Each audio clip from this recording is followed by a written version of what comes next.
suksma rehing tresna kegambaran swarga loka prapti suci sing ati sira yayi kang den anti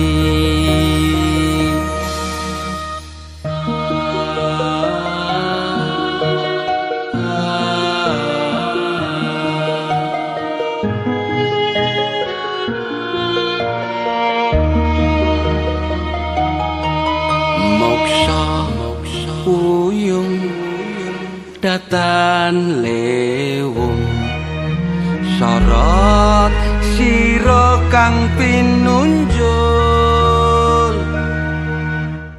duh Gusti Maha Mukti sun suwiji mring sejati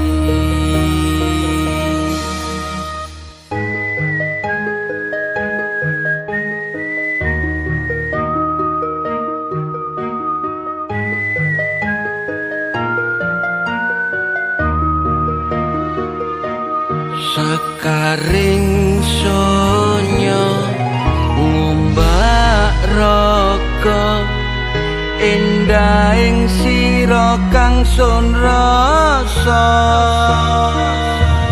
asmara wedang wohing janji duh karpaning sun kang kinawa pesti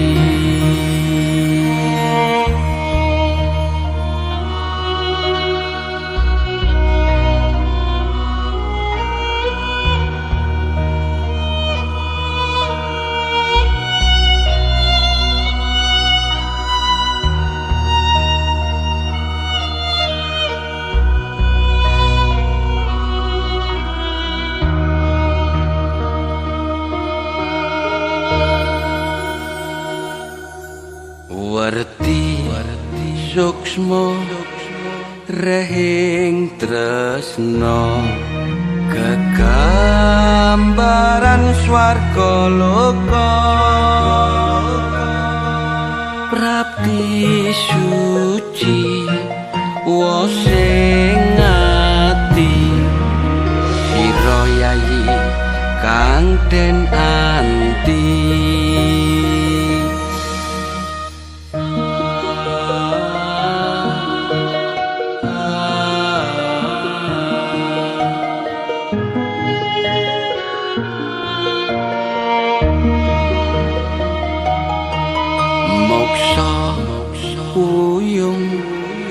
datan lewung sorot sira kang pinunjul duh Gusti Maha Mukti sun suwiji mring sejati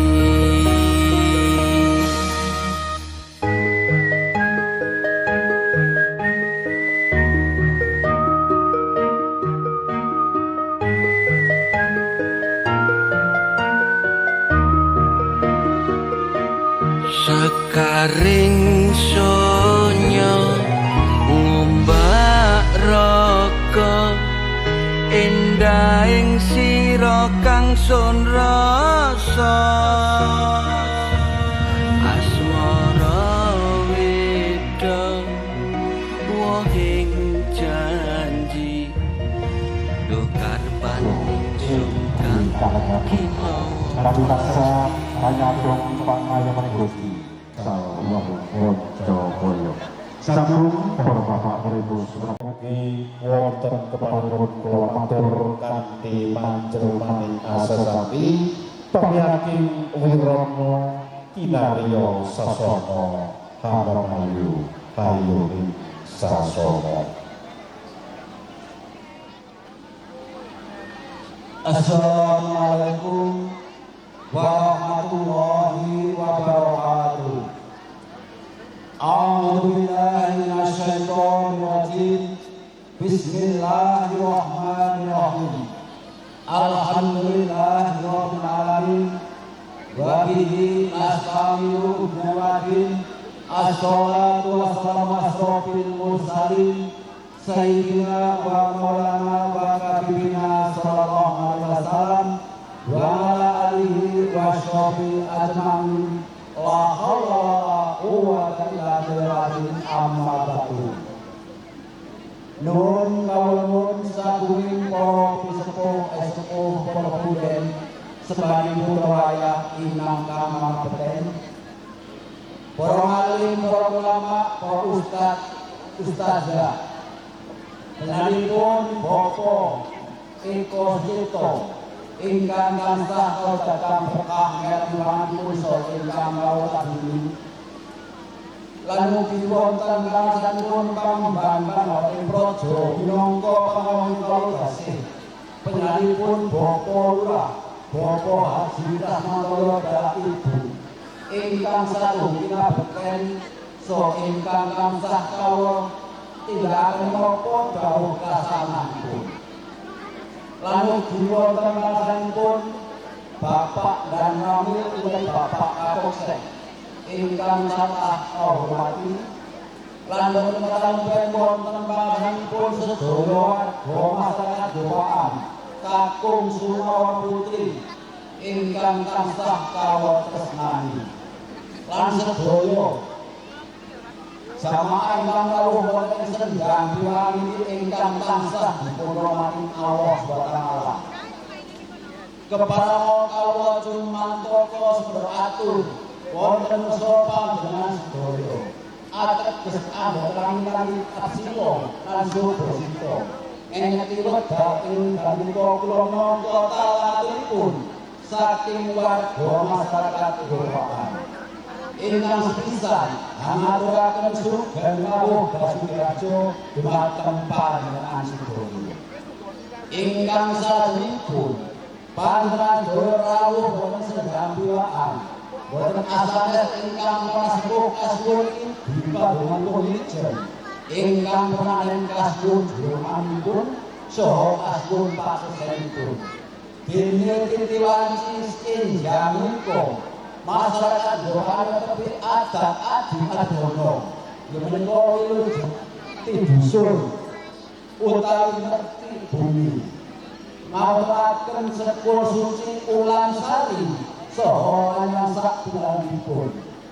Nika badhe wilujenganipun ing wulan Sapar warga masyarakat Jowoan ngawontenaken wilujengan. Asasamunipun menawa jenengan angin masyarakat Jowoan wonten ngerti dusun wiwit Purwomadya ing Nusana tansah kawis ing Sambikala. Ingkang salajengipun sekolah suci Ulan Sari ingkang sepisan kunjuk atur dhateng junjungan kita Nabi Agung Muhammad sallallahu alaihi wasallam. Sakarya putra sakawanipun. Sekawanipun wonten sekawan Abu Bakar Utsman Umar Ali. Mugi-mugi nambah betul wilujeng dumateng masyarakat Jowoan boten alangan satunggal punapa-punapa. Sekolah suci Ulan Sari badhe pitubetos dhateng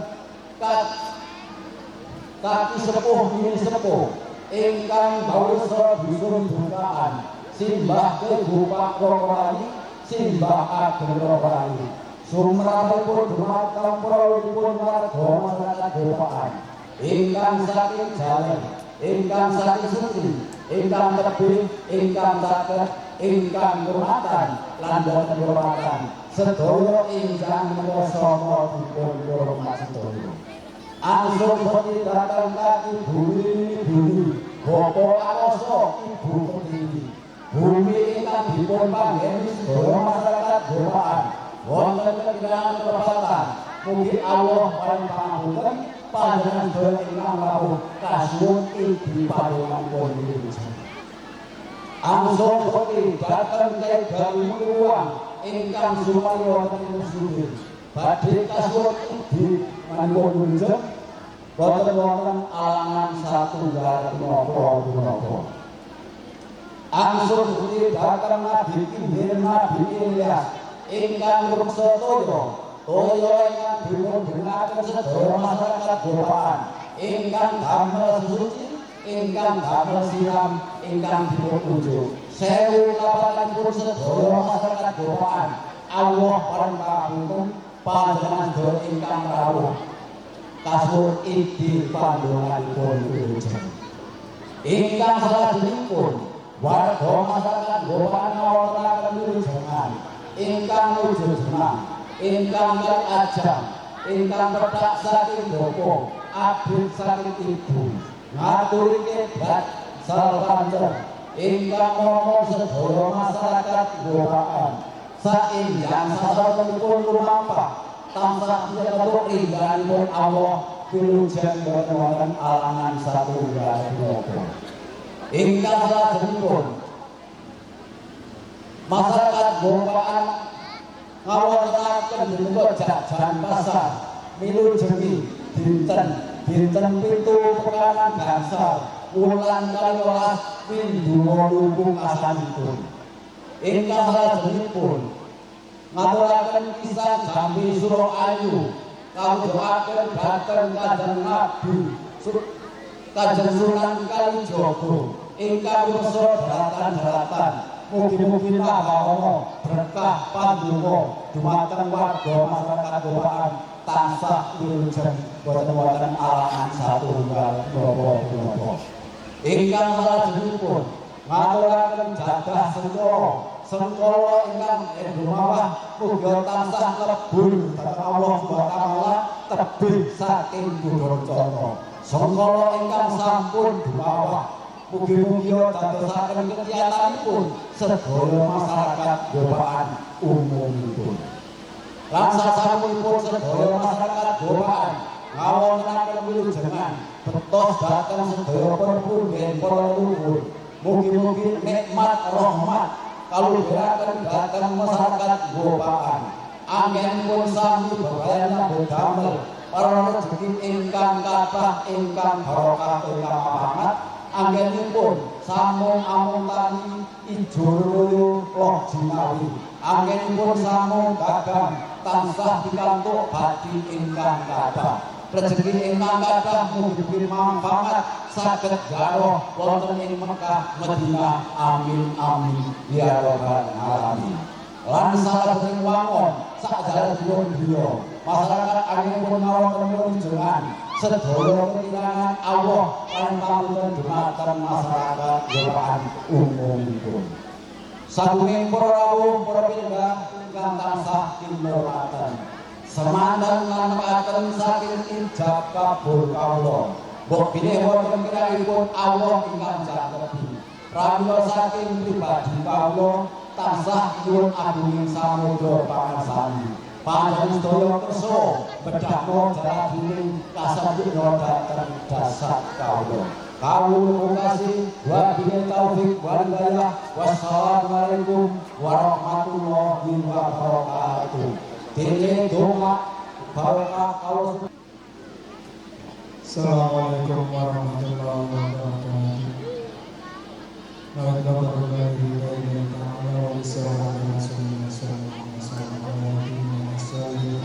Al-Fatihah.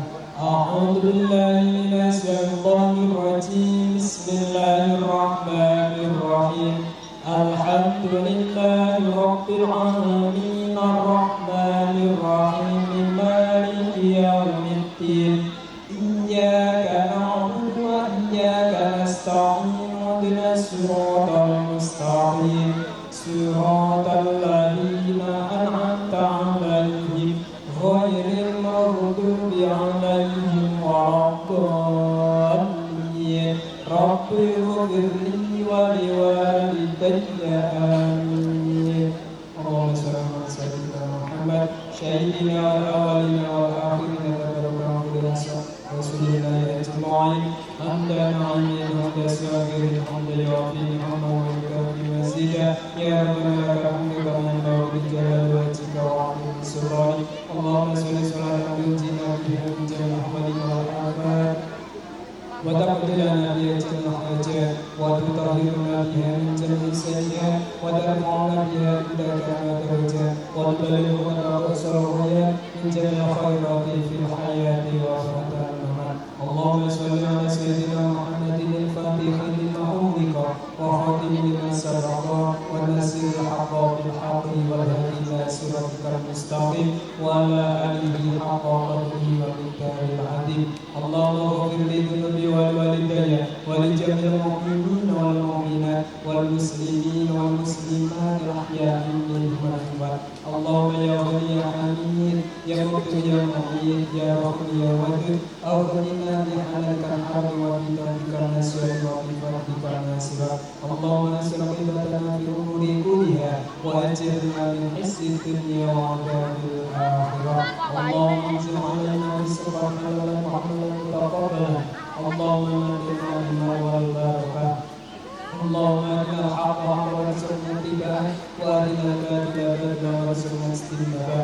ربنا شكور أنك رزقنا الرزق وأكرم ورزقنا ونتيك يا أرحم الراحمين. اللهم سلمنا من آفات الدنيا والآخرة. اللهم سلمنا إلى مسجد المغيب. اللهم اجعلنا في آخر كلامه بقول لا إله إلا الله محمد رسول الله صلى الله عليه وسلم. اللهم نسألك رضاك والجنة ونعوذ بك من سخطك والنار. الله لطيف بالعباد يرزق من يشاء وهو القوي العزيز. ربنا ظلمنا أنفسنا وإن لم تغفر لنا وترحمنا لنكونن من الخاسرين. ربنا هب لنا من أزواجنا وذرياتنا قرة أعين واجعلنا للمتقين إماما.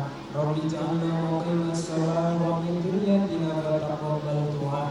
ربنا آتنا من لدنك رحمة وهيئ لنا من أمرنا رشدا.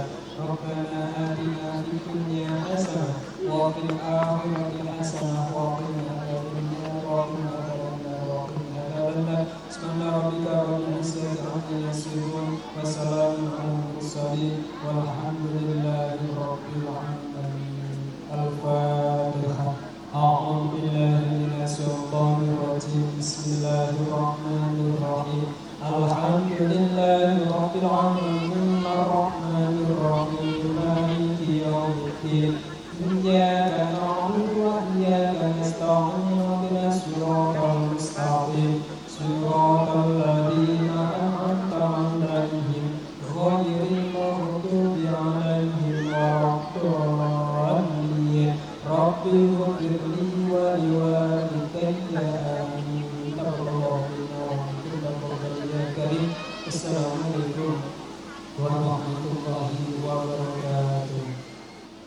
Kanthi atur estupara utawi doa mugi-mugi nambahi jejeg panibadahan panjenengan warga linangkung dhateng sedaya warga masyarakat dusun Kopaan sasampunipun acara dusun menika saestu mugi-mugi warga masyarakat Kopaan tansah keparingan ayom ayem tentrem kemak ripah Loh Cinawi saged jumbuh kang ginayu saged jongko kang jinoko sagung berbahagiaipun seprapat dumateng para rawuh menika titi laksananing cara sasipun nulinje Kembul Bujono menika slametane warga masyarakat dusun Kopaan.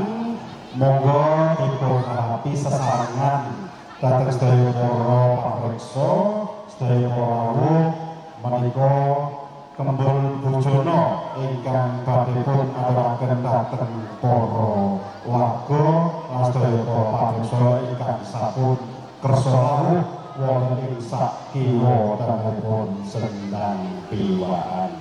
Sendang piwaan sampun paripurna. Bila adicara selesai menika tari persembahan sastuyaning paguyuban Sanggar Seni Ramadan.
Jero, Guru Bapak Urdu, Serapan Serapan Korbangan Jurusno, Berikut salah tunggalin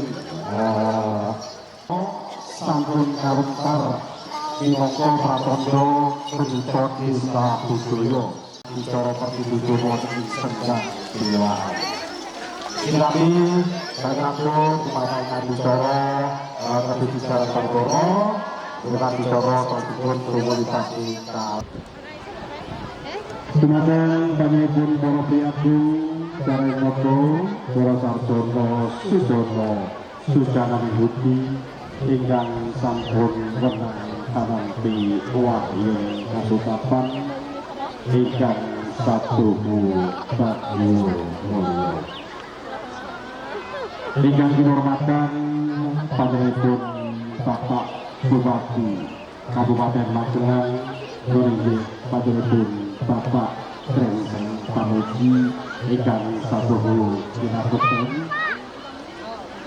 Ingkang kinurmatan panjenenganipun anggota Dewan DPRD Provinsi Jawa Tengah Raja Edriansi Yunita HSD ingkang satuhu kinabekten. Ingkang kinurmatan Ketua Fraksi DPRD Kabupaten Magelang panjenenganipun Bapak Joko Anarianto SDMM. Ingkang kinurmatan panjenenganipun Ketua Komisi 5 DPRD Kabupaten Magelang inggih panjenenganipun Bapak Haji Soleh Nurholis ingkang satuhu kinabekten. Ingkang kinurmatan panjenenganipun Bapak Kepala Dinas Pendidikan Kebudayaan Kabupaten Magelang. Ingkang kinurmatan panjenenganipun Bapak Kepala Dinas Pariwisata, Kepemudaan dan Olahraga Kabupaten Magelang. Ingkang kinurmatan panjenenganipun Ibu Samat Windusari inggih panjenenganipun Ibu Fatona SDMM. Ingkang kinurmatan panjenenganipun Bapak dan Ramil Windusari. Ingkang kinurmatan panjenenganipun Bapak Kapolsek Windusari ingkang satuhu kinabekten. Lamugi dumateng para panjenengan Kabupaten Projo satriyaning Kendari minangka kakang panggung para samudasi nggih pamawon Kabupaten Projo wonten Tata Desa Trito nggih panjenenganipun Bapak Lurah Dalah sak senjang pamahipun ingkang tanggung seputi dumateng patoyan kautamu. Dumateng panjenenganipun para alim para ulama ingkang rinanggu tansah sumandi kitab suci wahyun ilahi minangka panuntun kekuatan parendah ingkang satuhu luhur budi. Lamugi dumateng sedaya para rekan-rekan mahasiswa ingkang saking Universitas Negeri Semarang, lamugi sedaya para rekan-rekan saking mahasiswa saking ISI Ngayogyakarta satuhu ingkang kawula bangga-banggaken. Ngagemi panjenengan lan kula ananging sesering kita sampah Salmo Muslimah ingkang tansah ngaturpo kawasesa den kusiwasen zakat. Pramila sumangga dalam kumrumin kula tansah nderekaken mujahaken waktujo puji syukur sakandak foto tenging Gusti Sumber Gesang ingkang sampun daftar nugroho daya pakaripun dumateng kula panjenengan saengga panjenengan kula wekdal punika saged empal manunggal wonten kanthi Sendang Dewan mriki kanthi ginanjar wilujeng boten manggihi alam satunggal punika. Mila syukur panjenengan sedaya kula moga sareng-sareng kita nglairaken kanthi waosan takbir alhamdulillah rabbil alamin. Salawat salamipun Allah mugi matur pujuk dhateng junjungan kita Gusti Kanjeng Sadar Sugeng Pawono Gusti Kanjeng Nabi Agung Muhammad sallallahu alaihi wasallam setunggaling nabi ingkang patut kita cakang sawanipun wonten ing alam donya mantot ing yaumul kiamat.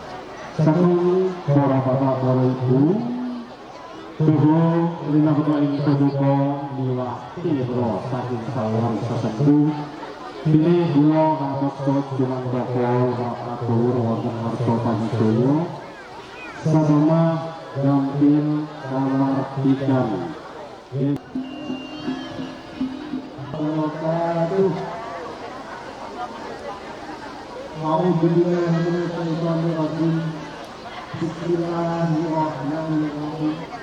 Alhamdulillahirabbil alamin. Nabiyina nasta'inu ala ibadillahi sayyidina wa maulana Muhammadin wa ala alihi wa sahbihi ajma'in amma ba'd. Ramadan pangapunten Bapak Bupati Magelang, beliau Bapak Presiden Polisi, Bapak Kaula hormati. Ramadan pangapunten Kepala Dinas dan Pendidikan, Kepala Dinas Pendidikan dan Kebudayaan, beliau Bapak Ruslu, Bapak Kaula hormati. Kemudian pangapunten Bapak Soleh Jokowi selaku DPR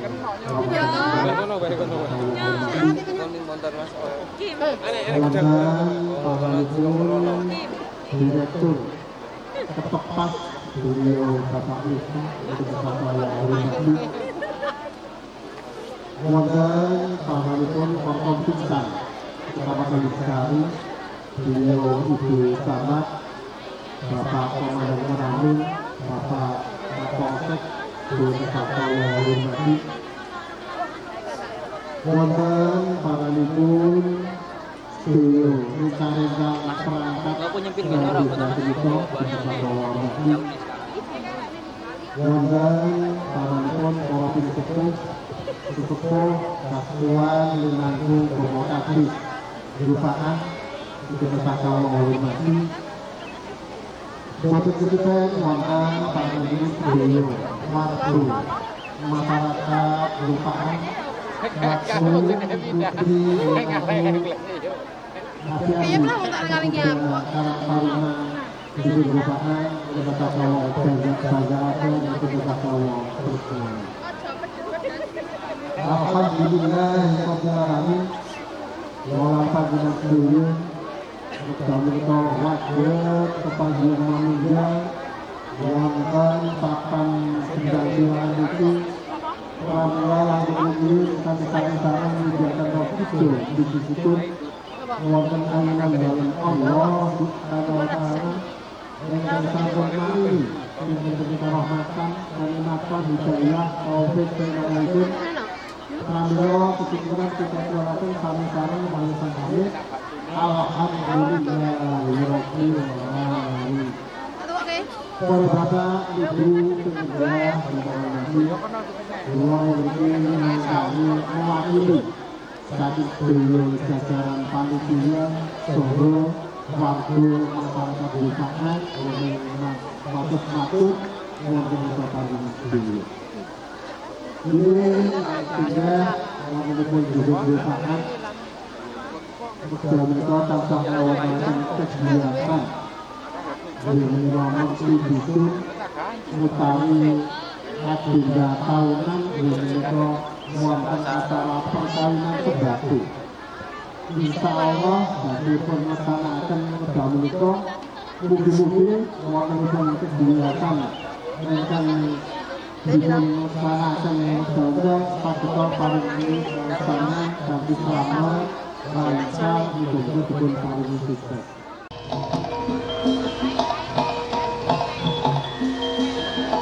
Alhamdulillah, matur datang sama bangun tersebut bersama boten panggung kalau berkatilah.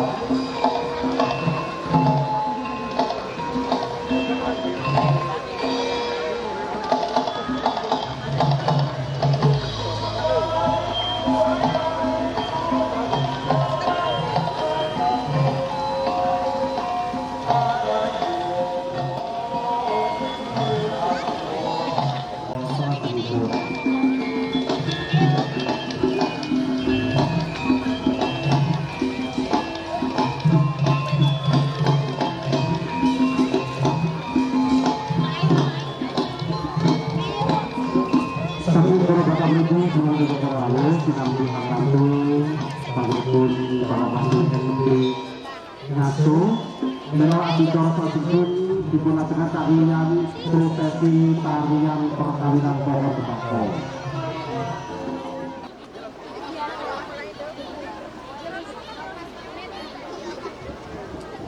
Ya aku malu nih. Ibu-ibu yang ditato.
Assalamualaikum warahmatullahi wabarakatuh. Salam sejahtera bagi kita semua.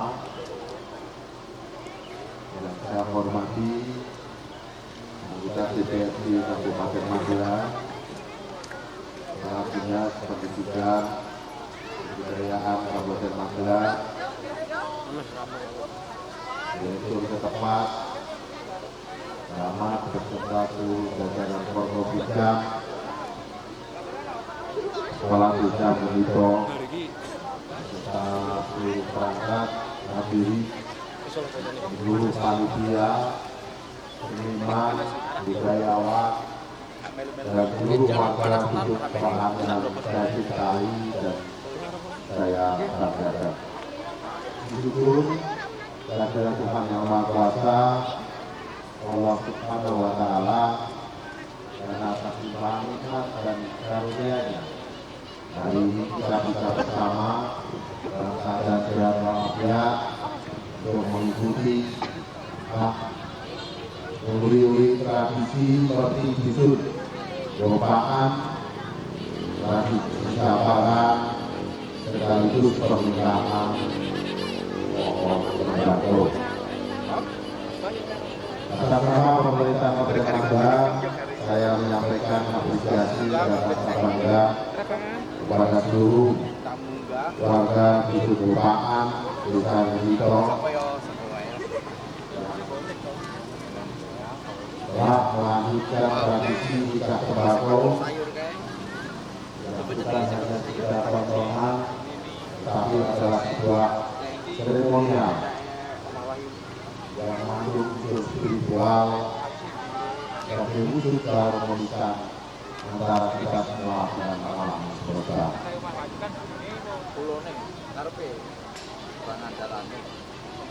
Bapak Ibu yang hormati,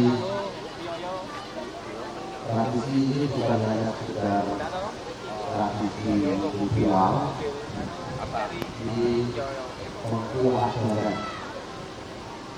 Hari ini kita masih hidup sebagai salah satu bentuk rasa syukur dan bakti kita kepada Sang Pencipta atas suburan tanah, limpahan rezeki, dan keselamatan seluruh warga.